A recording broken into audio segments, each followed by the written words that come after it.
First thing we need to do is go to a site like airnav.com. Click airports. Under airport ID or name, type in the 4-letter airport identifier. We're using Toledo Express. Scroll to the bottom, select the ILS runway 25 or whichever approach you're going to do. Hit download. First thing we need off the approach is the localizer frequency, 108.7. Final approach course, 252 degrees inbound. We're also going to need the minimum altitudes, 3,100 outside Harbs. Once we pass Harbs, down to 2,400 feet where we'll intercept the glide slope.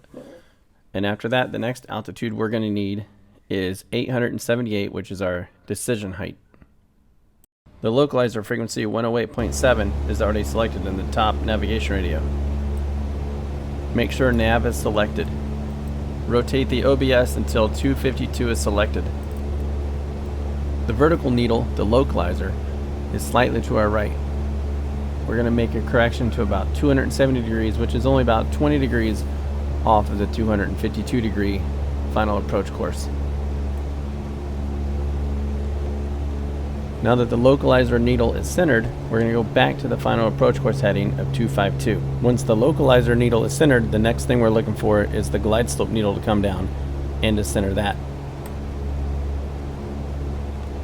Once the glide slope needle is intercepted, a good rule of thumb is to take your airspeed, cut it in half, add a 0 after it. For example, if we're doing 90 knots indicated airspeed, half of 90 is 45, add a 0 after it is 450. Establish a 450 foot per minute rate of descent. And just like the localizer needle, the glide slope needle, we want to fly towards it. If the glide slope needle is above the white circle, we need to fly up to it. To do that, we can reduce our rate of descent from approximately 450 feet per minute to maybe 300 feet per minute. The glide slope and localizer needles will increase in sensitivity the closer you get to the airport. Prior to the final approach fix, we want to have the airplane stabilized, flaps 10, RPM 1900, and holding approximately 90 knots indicated airspeed.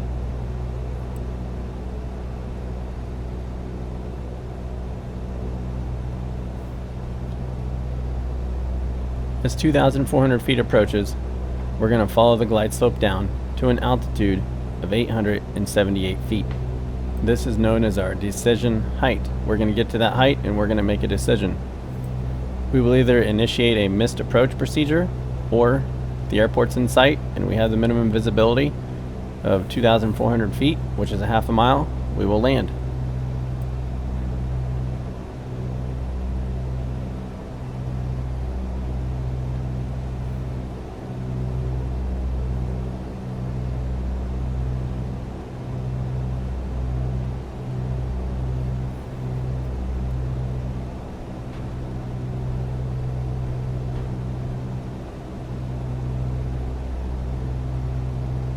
Time to fast forward or we're not going to get this in 6 minutes.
Now we're just 100 feet above our decision height.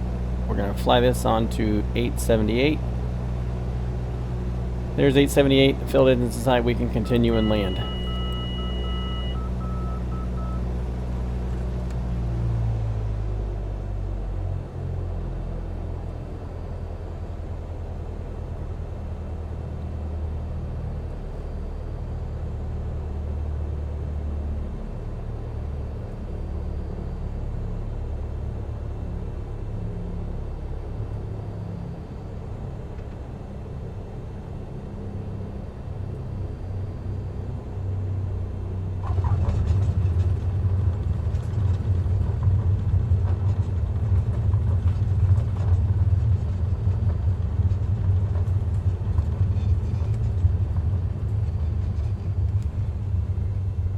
Thanks for watching. Be sure to hit like and subscribe.